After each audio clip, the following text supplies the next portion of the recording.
Baik saudara sekalian, pada sore hari ini pekabaran kita ataupun pelajaran kita mengenai Stephen Nelson Haskell dan keyakinannya. Apakah dia Trinitas atau tidak? Kenapa kita perlu pelajari ini? Karena beberapa kali kutipannya dijadikan dasar bahwa para pionir gereja Advent oleh karena kebenaran progresif pada akhirnya meninggalkan non-trinitas dan menjadi trinitas. Dan jika saudara ikuti komentar-komentar yang ada dalam postingan tentang baptisan, khususnya baptisan 6 orang yang sebelumnya, di situ bisa kita lihat ada seorang yang aktif mengabarkan tentang trinitas, mengutip kutipan dari Stephen Haskell, ya, menyatakan bahwa para pionir itu memang dulunya non-trinitas, tapi pada akhirnya menurut mereka menjadi trinitas. Nah, biografi secara ringkas mengenai Stephen Haskell yang saya dapatkan dari ChatGPT sekarang ini untuk memudahkan adalah kita ketik menggunakan search engine berbasis AI, Artificial Intelligence. Dikatakan bahwa Stephen Haskell yang lahir tahun 1833 dan meninggal tahun 1922 adalah seorang tokoh berpengaruh dalam gereja Advent, khususnya pada periode awal. Dan dia memainkan peranan kunci dalam pendirian dan perluasan gereja Masehi Advent hari ke-7. Dia lahir tanggal 18 Maret tahun 1833. Kemudian dikatakan salah satu kontribusi Haskell yang penting adalah pekerjaan misionarisnya. Dia adalah salah satu misionaris Advent hari ke-7 yang pertama yang terlibat dalam menyebarkan pekabaran gereja Advent di seluruh Amerika dan negara lain. Dan pada tahun 1874 dia ditunjuk sebagai misionaris resmi pertama dari gereja Advent ke negara-negara non-Kristen. Haskell sering pergi ke tempat seperti India, Eropa, Australia, Selandia Baru, dan Kepulauan Pasifik untuk mendirikan gereja, melatih para pemimpin lokal dan mempromosikan pekabaran Advent. Yang sering dia kabarkan adalah tentang kedatangan Kristus yang kedua kali dan hari Sabat. Stephen Haskell juga memainkan peranan penting dalam perkembangan pendidikan. Dia tergabung dalam tokoh-tokoh yang mendirikan sekolah seperti South Lancaster Academy, sekarang dikenal sebagai Atlantic Union College, dan Battle Creek College yang sekarang disebut Andrews University. Stephen Haskell meninggal dunia pada tanggal 30 Agustus tahun 1922. Meninggalkan warisan abadi di gereja Advent sebagai misionaris yang berdedikasi, pendidik, dan promotor kepercayaan Advent di seluruh dunia. Inilah cuplikan biografi dari pionir kita yang bernama Stephen Nelson Haskell. Saya secara pribadi mempelajari bukunya khususnya tentang Ka'bah. Jadi kalau saudara lihat materi Ka'bah yang saya kabarkan atau posting di channel kita, Yohanes 17:3, itu mayoritas saya ambil dari pekabarannya Stephen Haskell, ya, khususnya mengenai Ka'bah. Bukunya ada di internet dalam bentuk PDF, kalau saudara mau download gratis, tidak ada kesulitan, yaitu The Cross and Its Shadow, ya. Ketik di Google nanti akan dapat download, mayoritas saya pelajari dari situ mengenai Ka'bah. Dan penjelasannya dia mengenai Ka'bah sangat baik, ya. Stephen Haskell. Nah, berikut beberapa kutipan yang sangat diandalkan oleh saudara-saudara kita kaum Trinitas untuk membuktikan bahwa Haskell akhirnya percaya Trinitas. Kita lihat dari Bible Training School tanggal 1 Februari tahun 1906, halaman 156. Dikatakan, doktrin Trinitas adalah benar jika dipahami dengan benar. Mereka sangat bersuka cita dengan kutipan ini. Mungkin ada yang pernah lihat di Facebook ya atau di WA dibagikan oleh saudara-saudara kita kaum Trinitas. Inilah salah satu kutipan dari Haskell yang paling disukai oleh kaum Trinitas untuk menyatakan bahwa para pionir gereja Advent sudah beralih dari non-Trinitas kepada Trinitas. Bahkan ada yang menjelaskan bahwa gereja Advent menolak doktrin Trinitas Katolik dan membentuk doktrin Trinitas yang baru. Gara-gara kutipan ini. Ya, jadi mereka jelaskan kutipan ini menyatakan kepada umat-umat bahwa gereja Advent menolak doktrin Trinitas tradisional, kalau istilah mereka. Kalau dibilang tradisional artinya yang dari Katolik. Dan membuat doktrin Trinitas yang baru, karena mempunyai pemahaman yang benar. Ya. Nah, berikut yang ditolak, atau yang disebut dengan doktrin Trinitas tradisional. Inilah yang diyakini oleh Katolik. Menyatakan bahwa ada satu makhluk tapi terdiri dari 3 pribadi. Itu sebabnya gambarnya seperti ini. Ada satu badan tapi kepalanya ada 3. Nah, menurut gereja Advent, doktrin Trinitas tradisional inilah yang ditolak oleh gereja Advent. Tapi gereja Advent menemukan Trinitas yang baru, yaitu yang seperti ini. Jadi kalau Katolik satu badan 3 kepala, ya, tidak terpisah itu pribadi-pribadi itu. Tetapi kalau gereja Advent katanya memahami Trinitas itu masing-masing itu terpisah, ya, masing-masing mempunyai tubuhnya. Ya.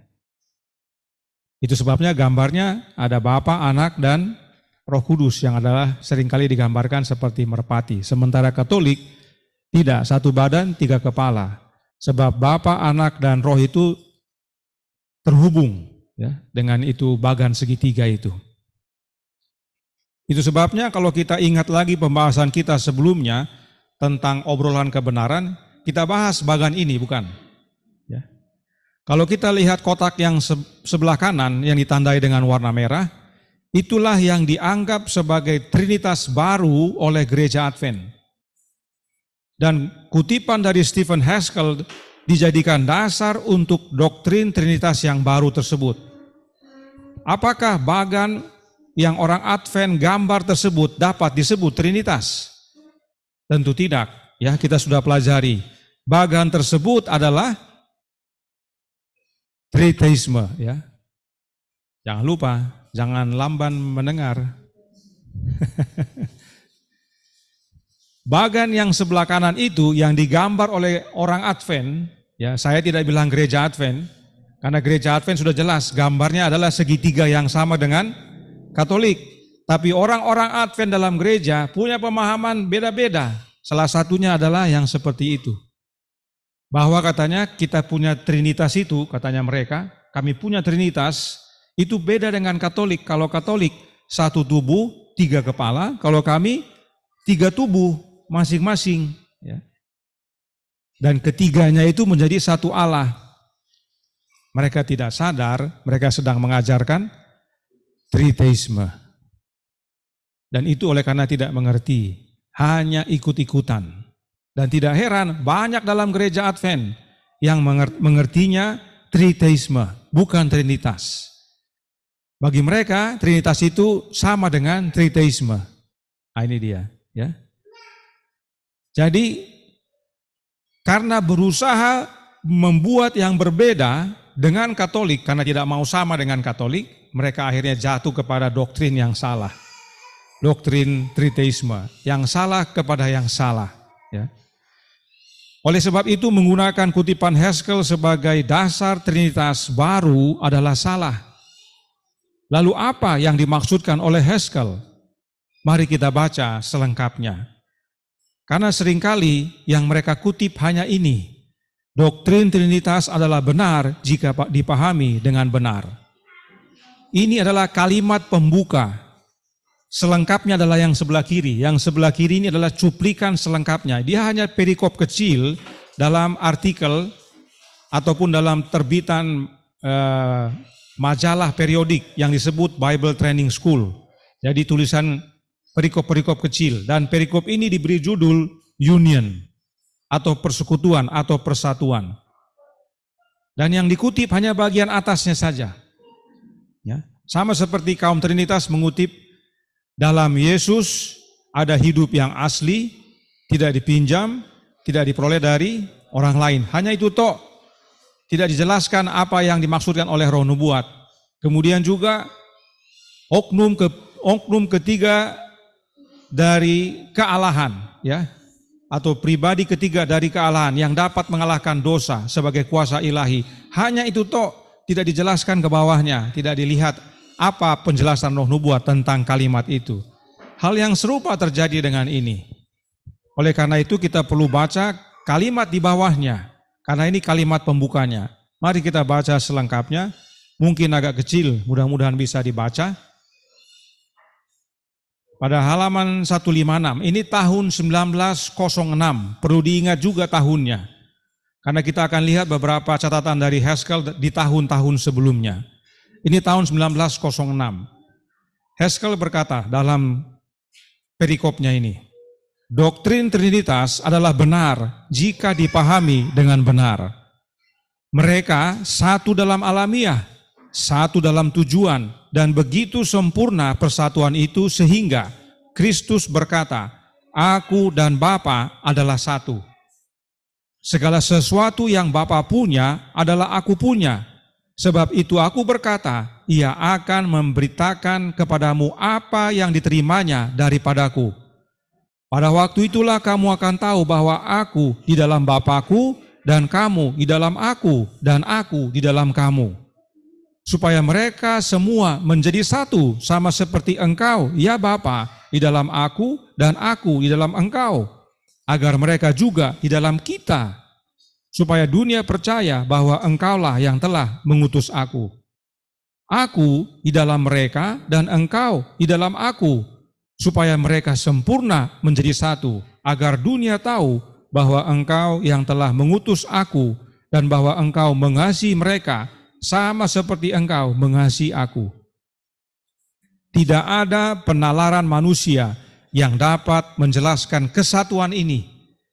Tentu saja inilah persatuan yang lebih suci, lebih tinggi dan sempurna, seperti langit lebih tinggi dari bumi, dan adalah mungkin bagi manusia untuk mencapainya melalui Kristus.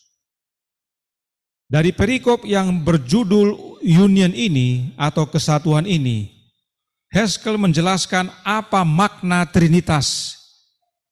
Perhatikan fokusnya adalah Bapa dan Anak. Apakah Haskell ada menyebutkan tentang Roh Kudus atau Allah Roh dalam perikop ini? Tidak ada. Lalu di mana roh dalam perikop ini? Sebab dalam Trinitas ada unsur roh. Ada yang bantu jelaskan? Tulang Ben mau jelaskan? Ini sebagai ujian apakah lamban mendengar atau tidak ini. Silakan Tulang Ben. Jadi kalau di sini dijelaskan bahwa persatuan itu antara di Bapa dan Anak dan kita sebagai murid.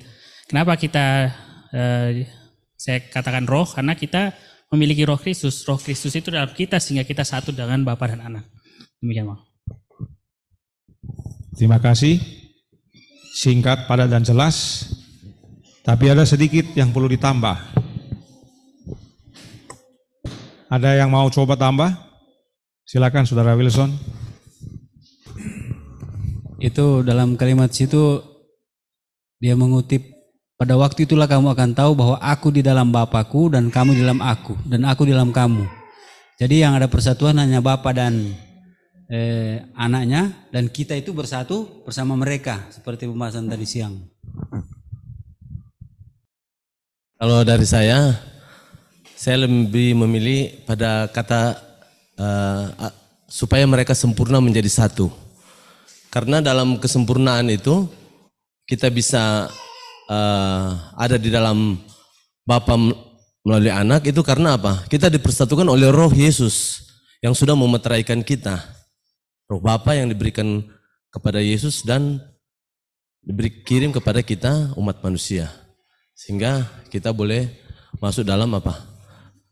Kesempurnaan itu menjadi satu dengan Yesus. Terima kasih. Terima kasih Saudara Peter. Jadi memang dalam ayat-ayat ini tidak disebutkan mengenai Roh Kudus, tidak ada.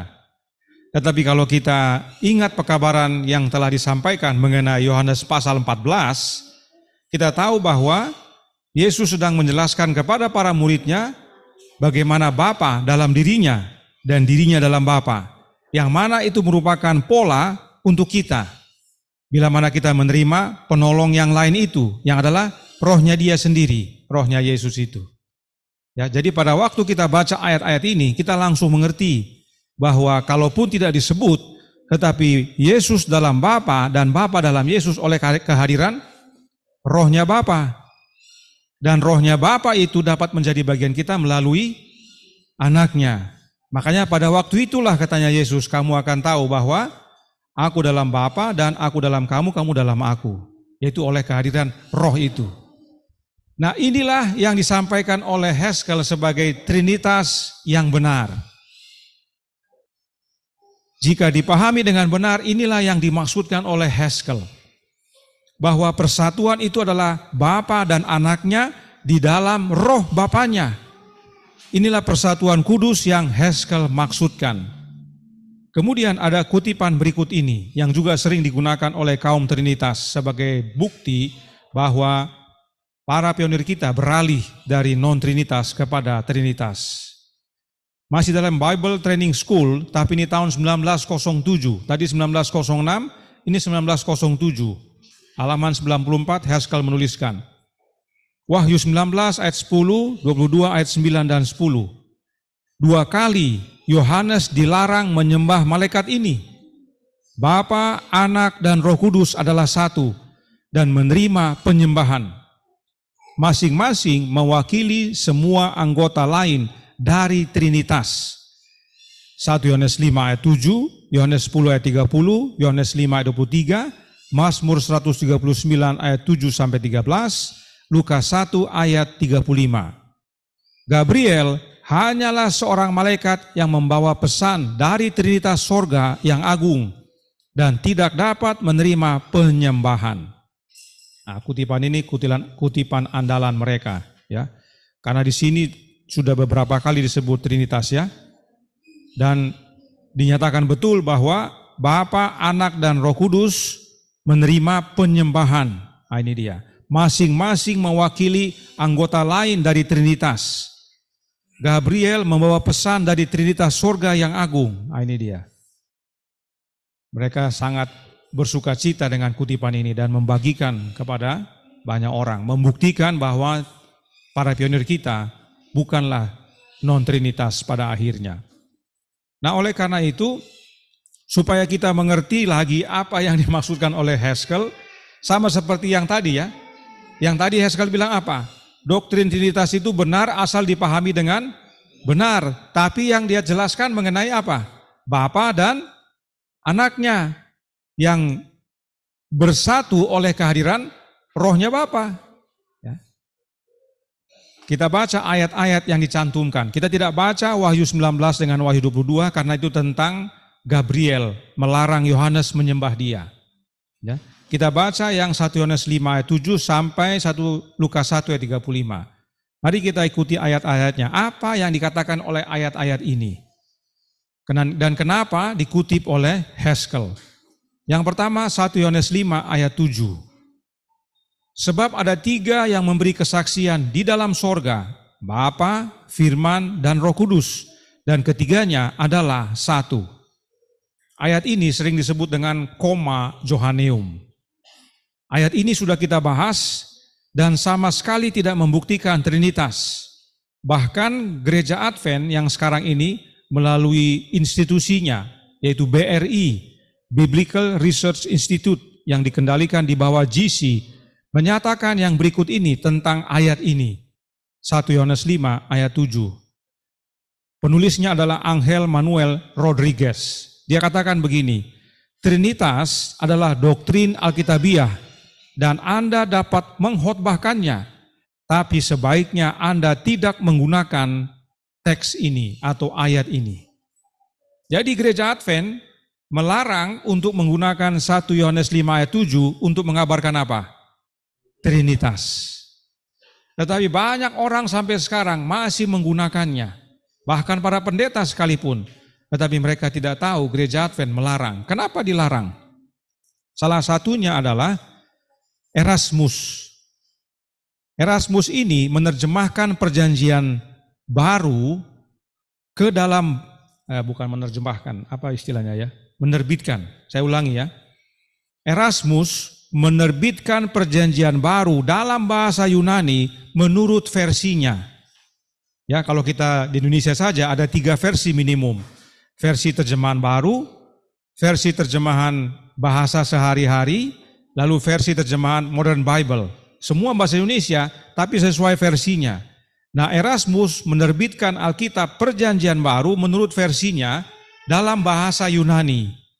Nah, dia sudah meneliti semua manuskrip asli, itu ayat ini tidak ada.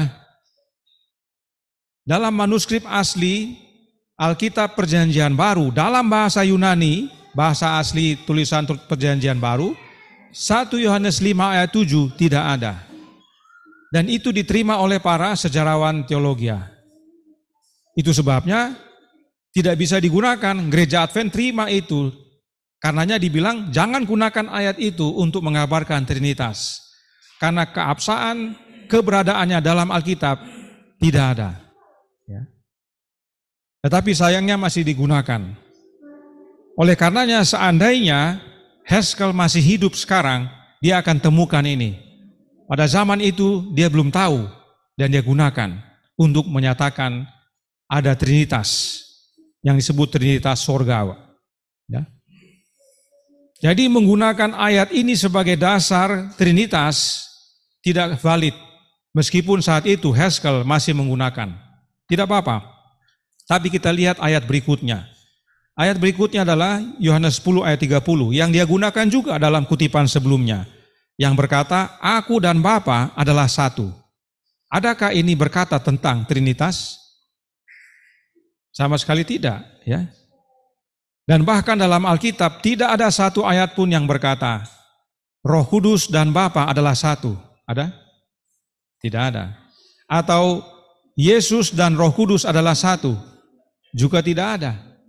Hanya ini saja. Satu-satunya dalam Alkitab di mana Yesus berkata, aku dan Bapa adalah satu. Selanjutnya, Yohanes 5 ayat 23.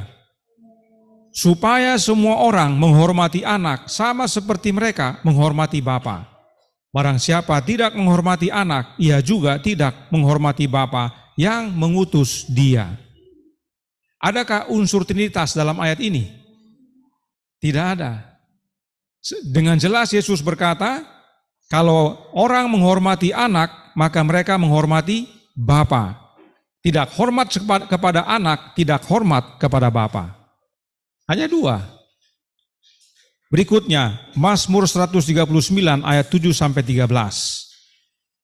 Ini Mazmur Daud. Daud berkata, kemana aku dapat pergi menjauhi roh-Mu? Kemana aku dapat lari dari hadapan-Mu? Jika aku mendaki ke langit, Engkau di sana. Jika aku menaruh tempat tidurku di dunia orang mati, di situ pun Engkau. Jikalau aku terbang dengan sayap fajar dan membuat kediaman di ujung laut, juga di sana tangan-Mu akan menuntun aku, dan tangan kanan-Mu memegang aku. Jika aku berkata, biarlah kegelapan saja melingkupi aku, dan terang sekelilingku menjadi malam, maka kegelapan pun tidak menggelapkan bagimu. Dan malam menjadi terang seperti siang.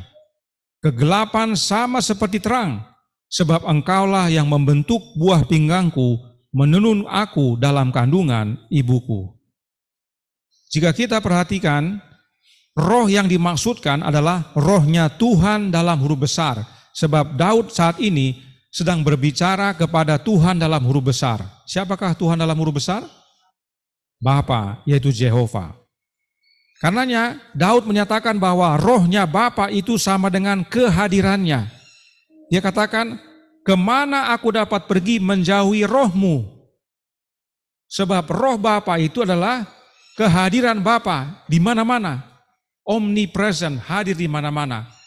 Daud bilang apa? Saya mendaki ke langit, engkau di sana. Saya dalam dunia orang mati, engkau di situ. Saya pergi membuat kediaman di ujung laut, engkau di sana. Ya, kalaupun ada gelap, tapi kalau engkau hadir, jadi terang. Malam jadi terang kalau engkau hadir. Dan kehadiran Bapa itu adalah oleh kehadiran rohnya. Jadi roh Bapa itu adalah kehadirannya. Karenanya ayat-ayat ini tidak ada trinitasnya. Itu sebabnya 139 ayat 7 digunakan oleh para pionir kita sebagai dasar doktrin pertama dari buku doktrin tahun 1872 tentang satu Allah saja, yaitu Bapa. Itu ayat yang mereka gunakan. Silakan lihat kembali dalam catatan kita sebelumnya. Dan Lukas 1 ayat 35, jawab malaikat itu kepadanya, Roh Kudus akan turun atasmu dan kuasa Allah yang maha tinggi akan menaungi engkau. Sebab itu anak yang akan kau lahirkan itu akan disebut kudus, anak Allah. Ayat ini juga bukan tentang Trinitas. Kita sudah pelajari yang lalu. Bahkan beberapa sahabat yang lalu kita sudah buat gambarannya. Ya, mungkin kalau mau kita bikin adegannya ya. Adegannya, ini anak-anak sama orang muda. Ayo maju ke depan. Saya minta Anton, ya, Aldo sama Abang L, ya, Anton, Aldo sama Abang L. Terus, ya ini Vika dia. Kelihatan Vika? Maju ke sini lagi, ke sini lagi. Ya, oke, Vika sudah di sini.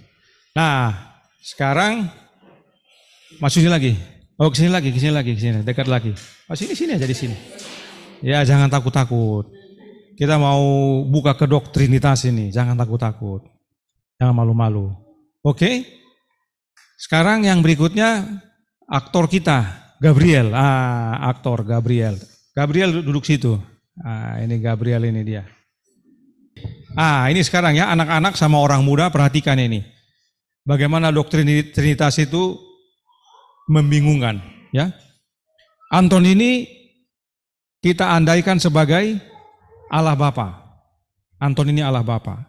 Aldo ini adalah Allah Anak. Dan L ini adalah Allah Roh Kudus, ya. Ada 3 di sorga katanya. Dan Vika ini adalah Maria. Ya. Maria yang nantinya adalah ibu Yesus. Nah, berdasarkan ayat ini Roh Kudus katanya akan turun ke atasmu dan kuasa Allah yang maha tinggi akan menaungi engkau, sebab itu anak yang kau lahirkan. Berarti yang membuat Maria mengandung siapa? Roh Kudus. Ya. Yang membuat Maria mengandung adalah Allah Roh Kudus yang saat ini diperankan oleh L. Dia katanya apa? Turun atasmu. L turun ke atas sini. Mari sini L. L datang, turun ke atas Maria. Jadi Allah Roh turun kepada Maria, Maria mengandung. Siapa yang dia kandung? Yesus. Lahirlah Yesus yang kecil. Nah, maju dia sini, Gabriel, sini. Berdiri di sini, ya. Jadi dari 3 makhluk Trinitas ini, Allah Roh Kudus yang turun menaungi Maria, Maria mengandung, lahirlah Yesus. Itulah yang doktrin Trinitas ajarkan. Itu sebabnya sabat lalu kita pelajari apa yang terjadi. Mereka percaya berapa ayahnya Yesus? 2, yaitu Allah Bapa dan Allah Roh. Ya, nah sekarang Yesus kecil sudah lahir. Di sorga ada Allah Bapa dengan Allah Anak. Karena yang turun menaungi hanya Allah Roh. Nah, Allah Anak ini siapa? Kata mereka Yesus juga. Lalu di situ ada Yesus juga. Ada berapa Yesus, Dang? Ya. Ada 2 jadinya. Ya. Ada 1 di sorga, ada 1 yang lahir. Oleh karena Allah Roh menaungi Maria. Ya, bisa lihat ya. bagaimana Trinitas itu bikin bingung. Yang benar bagaimana? Nah, balik lagi. Ya. KB di sana, ya. Yang benar adalah Allah Roh duduk. Tidak ada Allah Roh. Ya. Yang ada adalah Allah Bapa dan anaknya. Buku Ibrani katakan apa? Engkau memberikan aku tubuh, menyediakan aku tubuh. Sebab dia adalah makhluk ilahi. Bagaimana caranya? Melalui proses kandungan Maria. Oleh karena itu, perhatikan. Roh Kudus akan turun atasmu dan kuasa Allah yang maha tinggi. Siapa Allah yang maha tinggi ini? Allah Bapa. Roh Kudus itu atau kuasa Allah yang maha tinggi itu adalah Allah Bapa sendiri. Dia yang turun.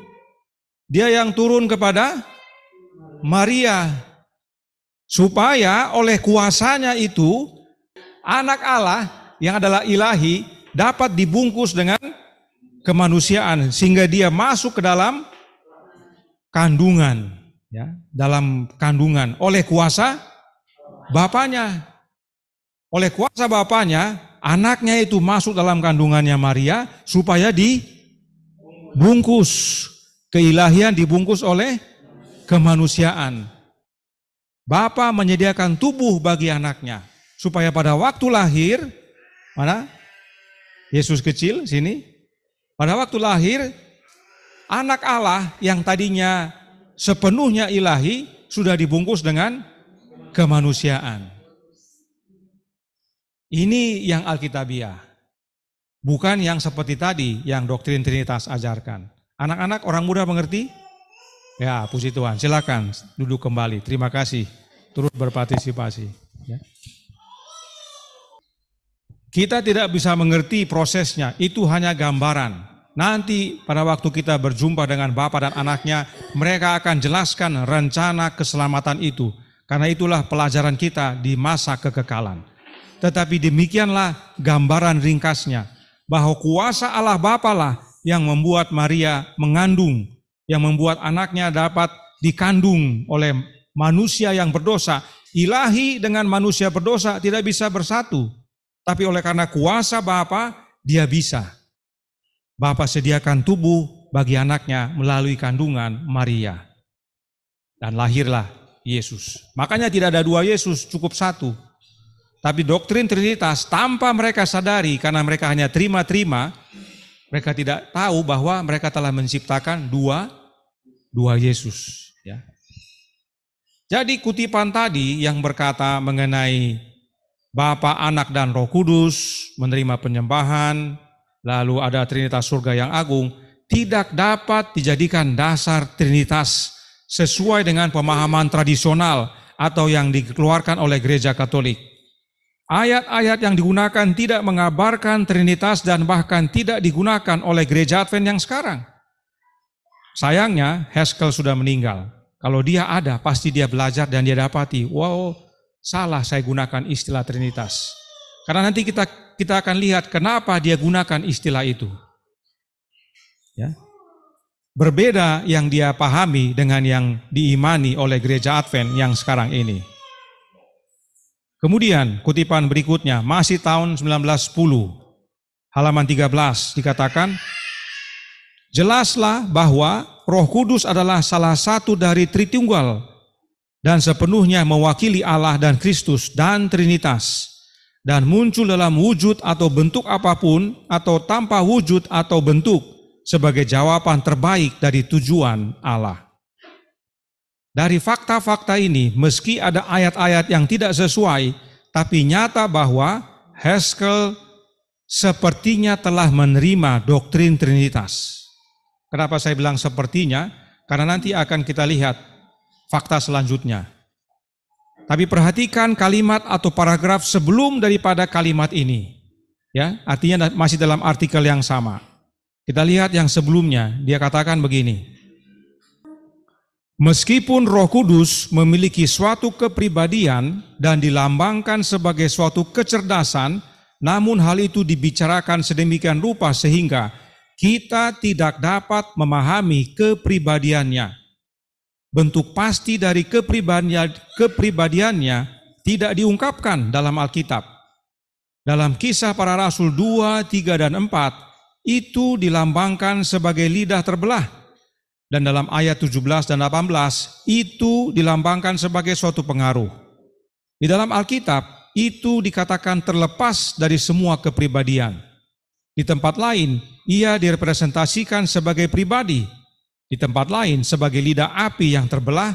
Dan sekali lagi, itu direpresentasikan dalam bentuk tubuh seperti burung merpati. Lukas 3 ayat 22. Perhatikan berulang-ulang Haskell menggunakan kata ganti benda.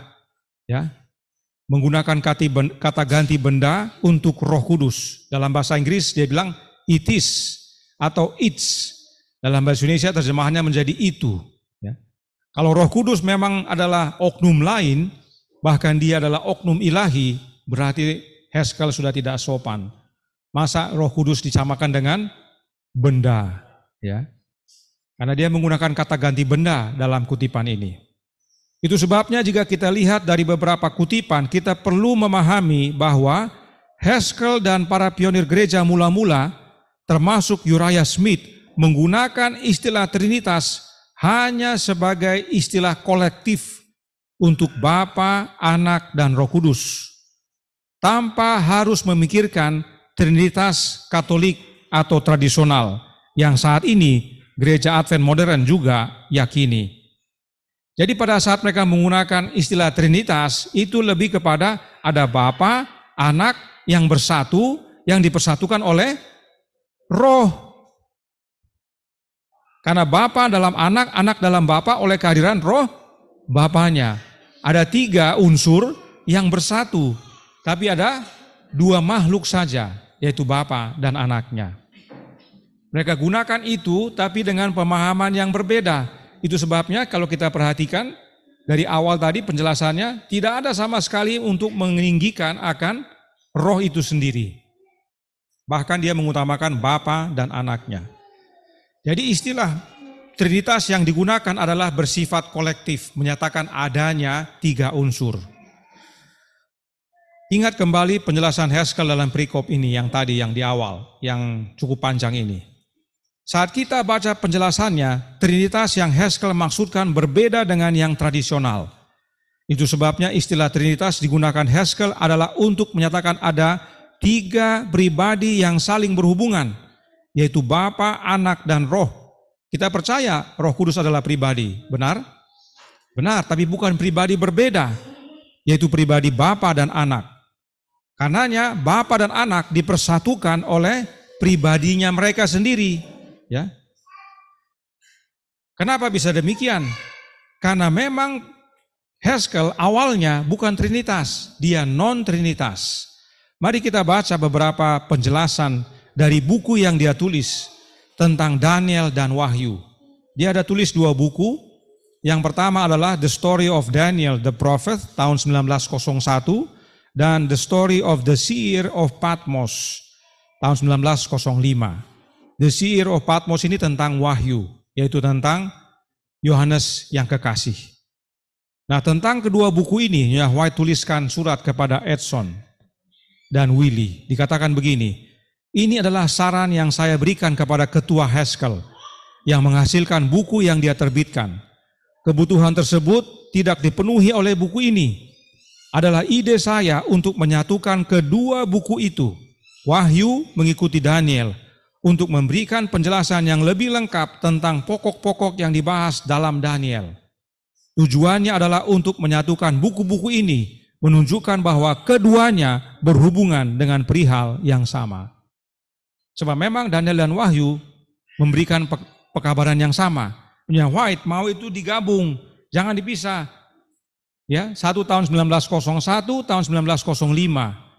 Kalau boleh digabung. Kalau baca satu-satu nanti orang salah mengerti. Tapi kalau digabung akan melihat alurnya dari Daniel kepada Wahyu. Nah, dalam buku-buku tersebut ada kutipan berikut ini yang ditulis oleh Haskell. Kita baca yang pertama dari The Story of the Seer of Patmos halaman 93 paragraf 2. Ini tahun 1905. Ingat yang tadi itu, yang berbau-bau Trinitas tahun 1906, 1907, 1910. Artinya sesudah buku ini. Ya. Nah, di buku ini dikatakan, dahulu kala yang tidak dapat dipahami oleh pikiran yang terbatas, hanya Bapa dan Anak di alam semesta. Kristus adalah anak sulung yang diperanakkan dari Bapa, dan kepadanya Yehova memberitahukan rencana ilahi penciptaan. Di tahun 1905, Haskell menyatakan bahwa hanya Bapa dan Anaknya yang ada di alam semesta. Artinya, sebelum semuanya diciptakan, hanya ada Bapa dan Anaknya. Dan sang anak adalah anak yang Bapa peranakkan. Itu sebabnya Bapa kemudian memberitahukan rencananya, yaitu rencana untuk menjadikan segala sesuatu. Kalau Bapa dan Anak muncul bersamaan, masing-masing sudah tahu rencana itu. Ya, kalau sesuai doktrin Trinitas. Doktrin Trinitas katakan apa? Bapa dan Anak dan Roh muncul bersamaan. Co-equal, co-eternal. Sama-sama tahu, sama-sama kekal, sama-sama maha kuasa. Tidak perlu Bapa menjelaskan kepada Anaknya. Tetapi karena Anak diperanakkan Bapa, yang dibawa keluar dari Bapa, Bapa harus jelaskan, "Nak, saya punya rencana menciptakan segala sesuatu. Mari kita diskusikan." Dalam paragraf yang sama, Haskell lanjutkan, kejatuhan Lucifer telah diramalkan. Demikian pula kemungkinan masuknya dosa yang akan merusak kesempurnaan karya ilahi. Saat itulah dalam perundingan awal tersebut, hati Kristus yang penuh kasih tersentuh, dan Anak tunggal yang diperanakkan mengikrarkan nyawanya untuk menebus manusia jika manusia menyerah dan jatuh. Banyak umat Allah yang bergumul dengan gambaran ini. Allah yang Maha Tahu sudah meramalkan akan kejatuhan Lucifer. Namun oleh karena kasih-Nya, penciptaan tetap dijalankan. Bahkan Anaknya yang Bapa peranakan, yang juga oleh karena kasih-Nya yang begitu besar, rela menyerahkan nyawanya untuk menebus manusia, jika memang pada akhirnya manusia jatuh dalam dosa karena Lucifer. Ya. Banyak orang yang bergumul, Allah sudah tahu kalau Dia menjadikan Lucifer ini akan jatuh. Tapi Dia tetap ciptakan Lucifer. Dan tetap menciptakan manusia yang nanti digoda oleh Lucifer, yang nanti akan jatuh dalam dosa. Dan untuk itu Yesus katakan apa? Saya mau serahkan nyawa saya, agar mereka yang jatuh dalam dosa ini boleh diselamatkan. Bayangkan ini semua mereka sudah lihat. Tapi oleh karena kasih Allah tetap dijalankan. Itulah kasih itu. Kasih itu bukan karena sudah tahu, aduh kalau gitu sudah Jo, enggak usah. Orang dua diam-diam saja di sini. Enggak usah bikin apa-apa, nanti ini begini, nanti itu begitu. Ya. Tidak demikian. Ya, bagaimana kasih Allah itu kita belum bisa raih seluruhnya dalam pikiran kita. Nanti kita akan pelajari. Kenapa sampai begitu kita akan pelajari. Tapi inilah yang dipahami oleh Haskell dan dia kabarkan. Ya. Atas ikrar yang Anak Allah nyatakan ini, Bapa dan Anak berjabat tangan menyatakan kesepakatan. Dalam paragraf 2 dikatakan, Bapa dan Anak dikelilingi oleh kemuliaan yang tak dapat dimasuki, berjabat tangan. Sebagai penghargaan atas tawaran ini kepada Kristus, dianugerahkan kuasa menciptakan dan perjanjian abadi dibuat. Dan selanjutnya Bapa dan Anak dengan satu pikiran bekerja sama untuk menyelesaikan karya penciptaan. Allah Bapa terima ikrar yang Yesus sampaikan kepadanya. Mereka dua jabat tangan, deal. Bahwa kalau Lucifer jatuh dan dia menggoda manusia yang kita ciptakan dan manusia jatuh, siapa penebus? Yesus Anak Allah. Mereka sepakat. Council of Peace, Zakaria 6 ayat 13. Hanya antara dua makhluk, Bapa dan anaknya. Demikianlah perjanjian Bapa dan anak tersebut dibuat dan kemudian mereka berdua bekerja sama dalam menyelesaikan karya penciptaan. Tentang hal ini, Roh Nubuat telah menyatakan terlebih dahulu dalam The Spirit of Prophecy, volume 1, halaman 24, paragraf pertama. Bapa dan anak terlibat dalam pekerjaan yang sangat hebat dan menakjubkan yang telah mereka pikirkan untuk menciptakan dunia. Bapa dan anak. Dari fakta-fakta ini nyata bahwa para pionir gereja Advent memiliki pemahaman yang selaras dengan tulisan Roh Nubuat dan selaras dengan Alkitab. Sebab Alkitab katakan apa? Dalam Yohanes 1 ayat 3 dikatakan di sana, segala sesuatu dijadikan oleh Dia. Siapa Dia ini? Yesus Kristus. Dan tanpa Dia tidak ada suatu pun yang telah jadi dari segala yang telah dijadikan. Tadi Haskell bilang apa? Allah memberikan kuasa menciptakan kepada anaknya. Nanti anak yang menjadikan semuanya. Mereka bekerja sama, tapi anak yang kerjakan. Kemudian Ibrani 1 ayat 2. Maka pada zaman akhir ini, Ia yaitu Bapa telah berbicara kepada kita dengan perantaran anaknya yang telah Ia tetapkan sebagai yang berhak menerima segala yang ada. Oleh Dia, Allah telah menjadikan alam semesta. Allah Bapa menjadikan alam semesta melalui anaknya. Selanjutnya Haskell menuliskan dalam The Story of the Seer of Patmos halaman 217 paragraf 2. Sebelum penciptaan dunia kita, timbullah peperangan di sorga. Kristus dan Bapa membuat perjanjian bersama dan Lucifer, kerub yang berjaga, menjadi cemburu karena dia tidak dimasukkan ke dalam dewan abadi dari dua yang duduk di atas tahta. Berapa yang duduk? Dari dua. Lucifer cemburu karena pada setiap kali diskusi untuk proses penciptaan, Bapa hanya ngobrol sama siapa? Anaknya. Itu sebabnya pekabaran kita beberapa sahabat lalu, Lucifer cemburunya kepada Yesus. Lucifer tidak pernah cemburu kepada Bapa atau kepada Allah Roh kalaupun oknum itu ada. Tidak pernah. Lucifer hanya cemburu kepada Yesus. Sebab hanya kepada Yesus Allah berikan segalanya. Bahkan kuasa untuk menciptakan alam semesta ini Allah berikan kepada anaknya itu. Yang Bapa peranakkan. Maka timbullah peperangan karena Lucifer cemburu. Dia tidak rela, dia mau terlibat dalam dewan itu. Berulang-ulang Haskell mengabarkan bahwa hanya ada dua makhluk ilahi di sorga, yaitu Allah Bapa dan anaknya. Karenanya hanya dua yang duduk di atas tahta, yaitu Bapa dan anaknya. Hal ini selaras dengan Roh Nubuat. Spirit of Prophecy, volume 1, halaman 24, paragraf 1. Anak duduk di atas tahta bersama Bapa, dan rombongan malaikat suci sorgawi berkumpul di sekitar mereka. Mereka ini siapa? Bapa dan anaknya. Pekabaran-pekabaran Haskell dalam kedua buku itu, yaitu Daniel dan Wahyu, selaras dengan tulisan Alkitab dan Roh Nubuat. Itu sebabnya penggunaan Trinitas oleh Haskell masih belum terlihat solid dan kokoh sebagaimana doktrin tradisional Trinitas. Ya, kalau kita baca tadi kutipan-kutipan itu dan penjelasannya, serta pemahaman dia sebelum kutipan itu muncul, bahwa hanya ada dua, pernyataan Trinitas yang dia gunakan, pekabaran yang dia sampaikan, tidak solid sebagaimana doktrin Trinitas tradisional. Ya, yang selalu meninggikan ada Allah Bapa, Allah Anak, dan Allah Roh.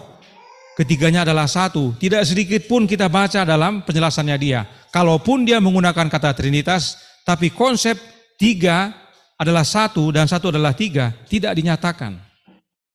Itu sebabnya tadi dikatakan itu merupakan suatu pemahaman kolektif. Ada tiga unsur, di mana Bapa dan Anak bersatu oleh kehadiran Rohnya Bapa. Dan inilah yang ditangkap oleh mesin pencari ChatGPT. Jadi pada waktu saya cek ini, saya coba iseng-iseng menggunakan search engine itu, menggunakan AI. Saya ketik di ChatGPT, dan saya coba kemarin tanggal 21 Juli 2023, dan saya dapatkan yang berikut ini, tentang Haskell dan Trinitas. Yang saya ketik adalah Stephen Nelson Haskell and the Trinity. Ya, kalau saudara mau coba, silakan buka ChatGPT, ketik di punya kursor itu Stephen Nelson Haskell and the Trinity. Begitu saudara enter, akan muncul kalimat-kalimat ini. Saya baca cukup 2 saja, ada panjang. Yang pertama dikatakan begini, keyakinan Haskell tentang kealahan dipengaruhi oleh ajaran teman dekatnya dan sesama perintis Advent, John Harvey Kellogg. Dia mengadopsi apa yang dikenal sebagai pandangan Kelloggian atau semi-Arian tentang kealahan. Menurut pandangan ini, Yesus Kristus tidak sama kekalnya dengan Bapa, melainkan sebagai makhluk ciptaan yang pertama dan tertinggi. Dan Roh Kudus dipandang sebagai kekuatan atau kuasa umum daripada pribadi yang berbeda. Ini penjelasan ChatGPT. Kalau kita ketik Stephen Nelson Haskell and the Trinity, muncul ini. Ya. Nah, bukan ini yang menarik perhatian saya. Penjelasan ChatGPT berikut ini yang menarik perhatian saya. Dia katakan selanjutnya begini, pandangan Haskell tentang kealahan dibahas dan diperdebatkan di dalam gereja Advent hari ke-7 selama masa hidupnya. Pada tahun 1919, konferensi Alkitab khusus diadakan untuk membahas berbagai masalah teologis, termasuk alamiah kealahan. Mayoritas peserta konferensi menegaskan posisi Trinitas tradisional, dan sebagai hasilnya, keyakinan Haskell tidak diterima sebagai doktrin resmi dalam denominasi tersebut. Yang menarik bagi saya di sini bukan masalah trinitasnya. Kalau bagi saya sudah cukup apa yang dijelaskan tadi itu. Kenapa? Karena dari beberapa kali Haskell menggunakan istilah trinitas, dia tidak sesolid penjelasan doktrin trinitas tradisional. Dia tidak menggunakan istilah co-equal, co-eternal, dia tidak menggunakan bahwa ketiganya adalah satu, tidak terpisahkan satu sama lain, ya tidak disebutkan. Dia tidak sebutkan bahwa ada Allah anak, Allah roh, dia tidak sebutkan. Ya. Ada banyak istilah-istilah trinitas tradisional yang dia tidak gunakan. Jadi masih diragukan dia punya keyakinan akan trinitas. Tetapi yang menarik perhatian saya adalah di sini ada konferensi Alkitab yang diadakan oleh Gereja Advent tahun 1919. 4 tahun sebelumnya, Nyonya White meninggal. Nyonya White meninggal tahun 1915. Apa dia bilang sebelum dia meninggal? Akan ada perubahan besar. Dia katakan kepada asistennya, pada saat nanti saya diistirahatkan, akan ada perubahan besar. Baru 4 tahun sesudah dia meninggal, mereka bikin konferensi Alkitab. Dan salah satu yang dibahas adalah tentang Trinitas. Dan apa yang diyakini oleh Haskell tidak diterima. Mereka menerima yang tradisional, yang sama dengan Katolik. Inilah mereka yang hadir saat itu. Para tokoh-tokoh gereja Advent saat itu, ahli-ahli teologi. Yang unik, notulen atau catatan dari pertemuan saat itu awalnya tidak disebarkan. Ada kebingungan apakah bisa dinyatakan kepada publik atau tidak. Ketuanya, A.G. Daniels katakan jangan sebarkan dulu. Ya. Karena diskusinya sepertinya alot dan unik di dalam. Tapi pada akhirnya dibagikan dan salah seorang evangelis senior yang bernama HMS Richards berkata, mereka belum menemukan sesuatu yang baru. Tentang tulisan Roh Nubuat, saya sudah dengar. Tuduhan-tuduhan terhadap tulisan Roh Nubuat, saya sudah dengar semuanya 40 tahun yang lalu. Dan semua dibahas pada konferensi Alkitab tahun 1919 ini. Di dalam konferensi itu mereka juga bahas tentang tulisan Roh Nubuat. Ada yang mereka rasa tidak sesuai. Ya. Dan katanya HMS Richards, saya sudah dengar itu. Yang mereka bahas tidak ada yang baru. Ya. Mereka memperdebatkan Daniel pasal 11, ya, macam-macam mereka diskusikan. Dan sepertinya tidak ada hasil. Itu sebabnya sepertinya agak senyap, kurang kita dengar. Saya tahu nanti pas muncul di ChatGPT, dan saya cek ada di websitenya Gereja Advent, dijelaskan mengenai konferensi ini. Bahkan dibahas dalam beberapa tulisan tesis atau disertasi. Karena mempunyai tantangan-tantangan. Ya.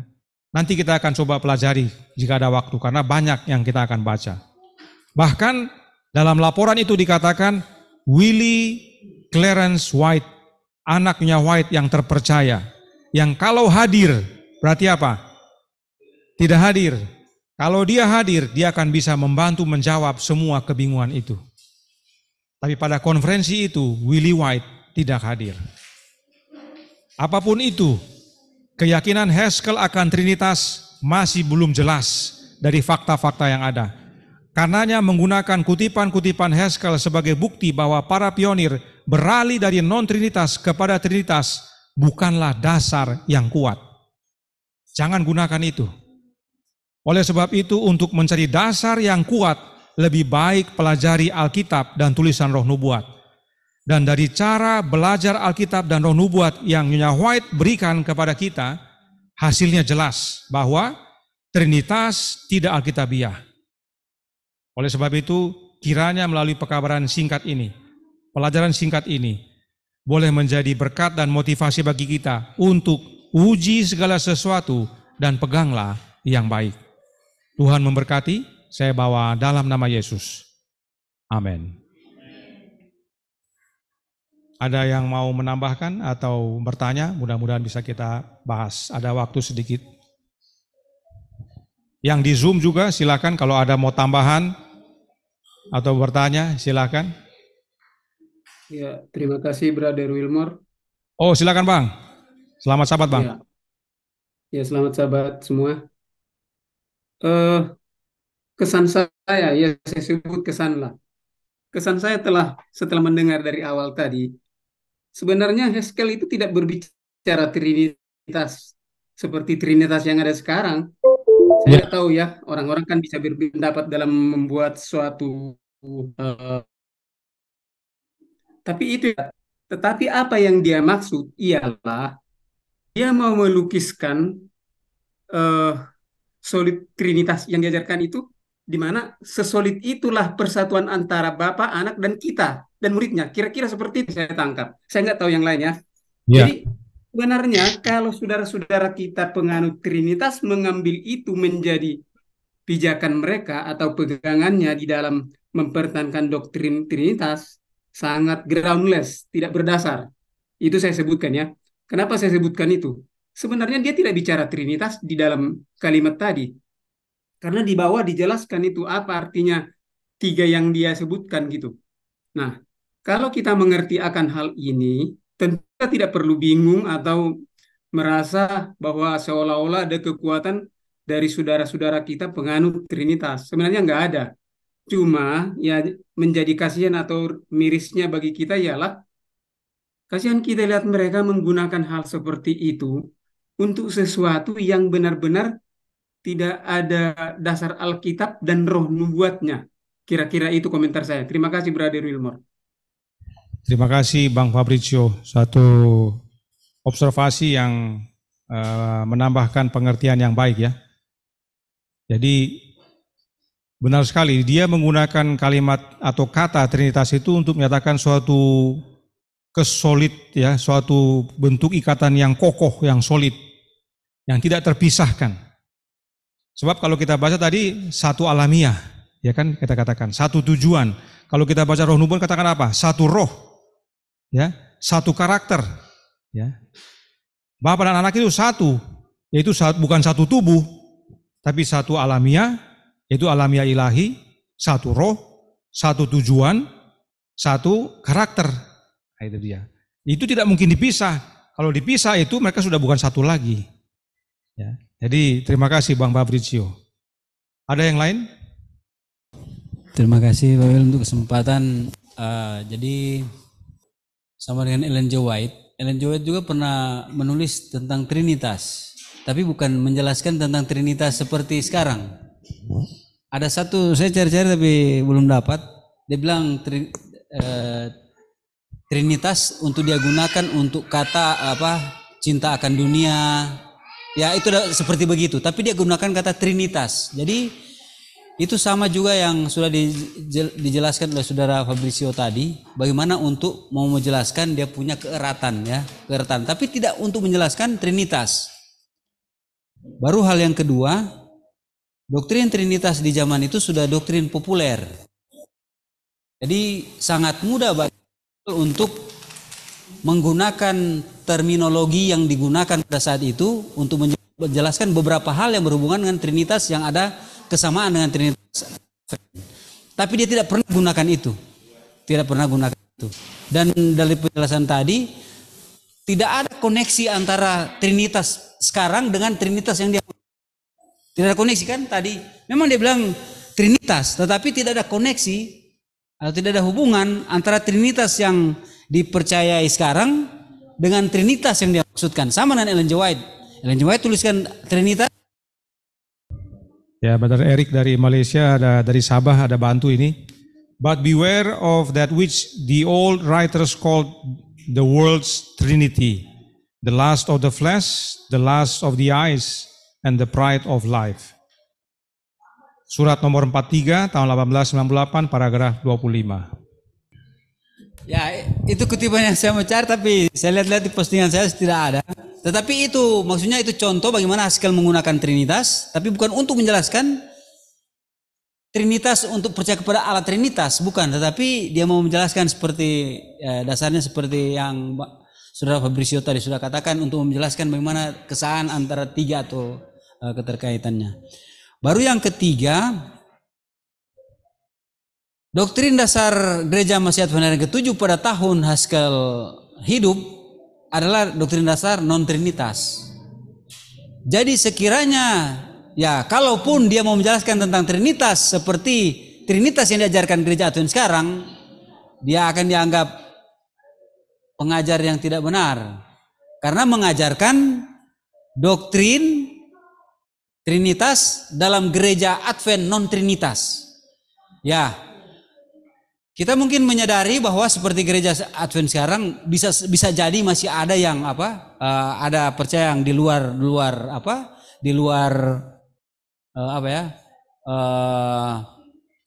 seperti Gereja Advent kan sekarang ada yang tidak percaya, contoh tulisan Ellen G. White, ya kan. Tetapi dia punya polarisasi iman Gereja Advent itu non trinitas. Ya. Dan kita tahu bahwa Haskell ini sudah disebutkan dia punya background tadi. Dalam Gereja Advent perannya seperti apa? Artinya bahwa dia itu anggota Advent yang setia. Dan tentunya sebagai seorang anggota yang setia, dia akan mengajarkan dan menulis ajaran yang yang diajarkan oleh gereja. Dan ajaran sah gereja pada saat itu adalah ajaran non-trinitas. Jadi jelas Haskell tidak mau mengajarkan doktrin Trinitas karena apa? Kalau dia mengajarkan itu berarti bertentangan dengan doktrin dasar gerejanya.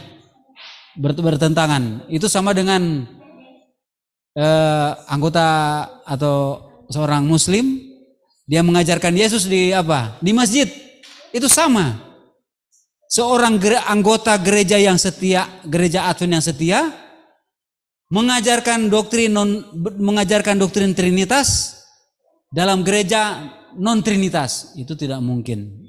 Jadi memang tidak konteks. Kalau mereka gunakan kutipan-kutipan itu baru mau mengajarkan bahwa Haskell mengajarkan doktrin Trinitas, itu tidak pada konteksnya. Terima kasih Saudara Wilson. Ya. Jadi memang pada waktu saya baca mengenai notulen rapat ini, bahwa notulen itu sendiri belum boleh disebarluaskan, istilah jadi bertanya-tanya kita. Ini gereja masa lagi bahas kebenaran kok tidak boleh diketahui, ya? Kita juga harus hati-hati kalau ada kebenaran yang hanya untuk diam-diam sendiri-sendiri saja, tidak disebarluaskan atau dibagikan, itu bukan kebenaran pastinya. Kalau kebenaran itu terang benderang, memerdekakan, ya, dikabarkan kepada orang supaya orang merdeka, selamat, bukan diam-diam, jangan dibilang-bilang. Itu bukan kebenaran. Jadi dalam gereja ada seperti begitu, jangan terjadi pada kita. Memang pekabaran kita seringkali tidak nyaman bagi dunia, tapi kita harus kabarkan. Jadi kita ini sebenarnya kelompok yang memang Tuhan katakan umat yang sisa, yang menuruti perintah Allah dan iman kepada Yesus, yang mempunyai kesaksian Yesus Kristus. Karena kita berbeda dengan dunia. Dunia mau ini, bahkan gereja sudah ikut, ya. Kita harus giat dalam hal ini. Kabarkan, ya. Jadi jangan diam-diam, jangan sembunyi-sembunyi, harus terbuka, terang benderang. Karena kita tidak menutupi, kita membuka. Masih ada? Tulang Ben, silakan. Brother, sedikit lagi, brother. Oh iya, silakan Bang, silakan Bang. Ya, jadi tertarik mendengarkan komentar ini.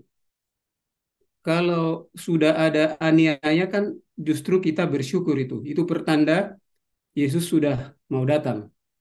Dan di dalam keadaan seperti itulah kita semakin dikuatkan. Mungkin ada orang yang takut kena konsekuensi, seharusnya tidak begitu. Karena kalau kebenaran yang kita sampaikan ini mendapat respon yang sangat tadi sudah disebutkan tidak disukai. Sebenarnya yang paling tidak suka itu gereja, brother, bukan dunia. Kalau dunia sudah dari dulu tidak mengerti ini. Tapi gereja, karena disinilah nanti sebuah nubuatan digenapi, yaitu antara church and state menjadi satu. Jadi tanah, besi dan tanah menjadi satu. Itu kalau di dalam kaki-kaki nubuatan di patung Nebukadnezar itu, itulah yang terakhir, bahwa negara dan gereja, artinya gereja di sini adalah gereja Advent, akan bersatu untuk menganiaya yang memberi pekabaran seperti yang brother sampaikan ini. Karena sudah berani menentangkan, contohnya sahabat yang lalu, ya di gereja Advent nggak ada yang berani ngomong menolak LGBT di gereja Advent. Tapi Brother Wilmore kan sudah dengan tegas menyatakan sahabat lalu sangat dan semua kita yang di sini saya percaya sama. Tidak ada yang menyetujui itu. Nah, artinya isu-isu seperti ini akan segera memunculkan yang disebut api aniaya tadi, dan kita patut bersyukur untuk itu. Jadi apa yang perlu ditakutkan? Penjamin kita dahsyat, luar biasa, nggak perlu takut. Saya baca saya ambil waktu sedikit, saya baca satu kutipan dari buku Conflict and Courage. Kebetulan hari ini, tanggal hari ini, tidak ada gunanya berhati kecut atau takut untuk menyatakan bahwa kita adalah umat Allah yang tetap memelihara hukumnya. Jikalau kita menudungi cahaya karena merasa malu akan iman kita, hal ini hanya membawa malapetaka. Malapetaka kepada kita maksudnya. Allah akan meninggalkan kita dalam kelemahan. Tuhan melarang kita menutupi sinar terang di tempat kita, padahal kita terpanggil untuk memancarkannya. Jikalau kita mencoba berjalan sendiri dengan pikiran atau rencana sendiri dan meninggalkan Yesus di belakang, janganlah kita mengharapkan perlindungan, semangat, atau kekuatan rohani. Saya nggak usah teruskan. Jadi intinya, mengabarkan sebuah kebenaran atau terang seperti di sini disebutkan, atau cahaya itu tugas kita. Konsekuensinya memang akan terjadi dan tidak perlu takut untuk itu. Karena kalau kita takut untuk itu, ya ngapain kita mau belajar sekarang seperti ini, berani berbeda dengan mayoritas. Terima kasih. Baik, terima kasih Bang Fabrizio. Baik, untuk dari saya, dari pelajaran ini sangat baik kita bisa ambil kesimpulan bahwa Trinitas ini dasarnya pasir. Kenapa pasir? Karena mereka mencoba untuk membuat para pionir punya tanggapan tentang Trinitas ini sebagai kebenaran yang absolut untuk menyatakan Trinitas itu ada. Sementara kita menggunakan harusnya fondasi apa? Alkitab atau Kristus, batu karang. Nah, karena mereka dan tidak bisa kita buat untuk apa yang pionir-pionir nyatakan ini sebagai kebenaran yang menyatakan Alkitab, kebenaran yang dipegang oleh Alkitab juga, padahal Alkitab sebagai dasarnya. Kita harus bandingkan Alkitab, dan sementara kita, kalau kita bahas tentang pionir kita tidak jadikan mereka kebenarannya, karena kita hanya melihat mereka punya ajaran yang sejalan dengan kebenaran yang sudah kukuh di atas Alkitab. Jadi apa yang Haskell bahas itu tidak bisa menjadi kebenaran, karena itu pendapatnya Haskell. Yang menjadi kebenaran adalah di saat kita membawanya dari Alkitab dan Roh Nubuat. Jadi dari sini kita bisa lihat Trinitas itu blunder dan dasarnya pasir, tidak bisa diandalkan. Terima kasih Bang. Terima kasih tanggapan yang baik dan menguatkan Tulang Ben. Demikian juga dengan tanggapan Bang Fabrizio tadi. Puji Tuhan atas kekuatan yang diberikan. Karenanya kita jangan khawatir, kita harus terus giat mengabarkan. Terima kasih juga dengan Bang Seven yang menyatakan jangan takut, kita punya pembela maha dahsyat. Ya. Jadi oleh karena itu biarlah kita semakin giat dalam hal ini. Kita percaya Tuhan segera datang, kita harus giat bekerja. Kalau kita bilang Tuhan segera datang terus kita diam-diam, berarti kita tidak percaya Dia segera datang. Kalau kita percaya Dia segera datang, kita harus giat bekerja. Semakin sungguh-sungguh supaya memang nyala api itu. Masih ada lagi? Baik, kalau sudah tidak ada, baik, ayat yang hendak saya bacakan terdapat dalam Yohanes 16 ayat 1-3. Yohanes 16 ayat 1-3 berkata, "Semuanya ini kukatakan kepadamu, supaya kamu jangan kecewa dan menolak aku. Kamu akan dikucilkan, bahkan akan datang saatnya bahwa setiap orang yang membunuh kamu akan menyangka bahwa ia berbuat bakti bagi Allah. Mereka akan berbuat demikian karena mereka tidak mengenal baik Bapa maupun aku." Kita sudah alami beberapa hal, dikucilkan, dipecat, ya, diacuhkan, tidak dihargai, macam-macam. Tinggal satu yang belum kita rasa, yaitu apa? Dibunuh. Tetapi apapun itu, Yesus katakan apa? Jangan kecewa. Jangan tolak Dia. Sebab semua yang mengerjakan itu, termasuk yang dalam gereja, itu karena mereka tidak mengenal Bapa dan Anaknya. Kalau mereka mengenal Bapa dan Anaknya, mereka memiliki rohnya Bapa yang mereka terima melalui Anaknya. Mereka akan mengasihi sesama. Tetapi karena mereka tidak kenal, mereka kenal roh yang lain, mereka terima roh yang lain, tidak heran mereka memperlakukan sama seperti roh itu. Sebab itulah yang dilakukan di sorga, yaitu rohnya setan. Kiranya ini menjadi kekuatan bagi kita di 1 minggu ke depan. Mungkin di tempat kerja, mungkin dalam pelayanan, di lingkungan dan sebagainya, kita mengalami tantangan, jangan takut. Jangan tolak Yesus, malah panggil Dia hadir dalam hidup kita, agar kalaupun kita dianiaya, mengalami kekecewaan, mengalami kesusahan, kita tetap memiliki kedamaian. Sebab Dia katakan, damai sejahteraku kuberikan bagimu. Kita percaya pada Dia, khususnya yang memimpin kita sampai tiba di negeri baru. Kita bangkit berdiri, kita berdoa. Bapa kami yang di sorga, Allah pencipta langit dan bumi, laut dan segala isinya, Allah yang maha besar, maha kuasa, sumber segalanya, yang kami sembah selalu melalui anak-Mu yang tunggal, Yesus Kristus. Kami bersyukur dan bersuka cita sepanjang hari Sabat, sejak semalam sampai saat ini. Ada banyak berkat-berkat Tuhan boleh kami rasakan melalui persekutuan, pelayanan, dan berbelas kasih. Terima kasih ya Tuhan atas bimbingan roh-Mu dalam hidup ini. Ini semua kami kerjakan oleh karena Kristus tinggal dalam hati kami. Kami menyampaikan kebenaran dan melakukan yang Dia perintahkan. Biarlah dari sabat ke sabat kami bertumbuh untuk semakin hari menjadi serupa dengan Yesus dalam karakter, dalam pelayanan, dalam pekerjaan. Tolong kami sebagaimana kami menutup sabat. Kami baru diingatkan betapa pentingnya memiliki Bapa dan Anak, agar masing-masing kami memiliki roh Bapa yang kami terima dari anak, yang Bapa utus dalam hati kami, yaitu Roh Anak Allah, agar bukan hanya kami berseru, ya Aba, ya Bapa, tetapi kehidupan kami diubahkan, berbuah, sebab itulah wujud daripada persatuan kami dengan pokok anggur yang benar. Dan dari buah-buah ini boleh menjadi berkat dan sukacita bagi sesama, sebagaimana kami menjalani 1 minggu di depan kami. Beserta kami ya Tuhan, dalam langkah kehidupan ini, tolong kami agar tiba di Sabat yang baru nanti dengan penuh sukacita. Jauhkan kiranya halangan, rintangan, mara bahaya, kejahatan, godaan setan, rencana orang jahat maupun kecelakaan.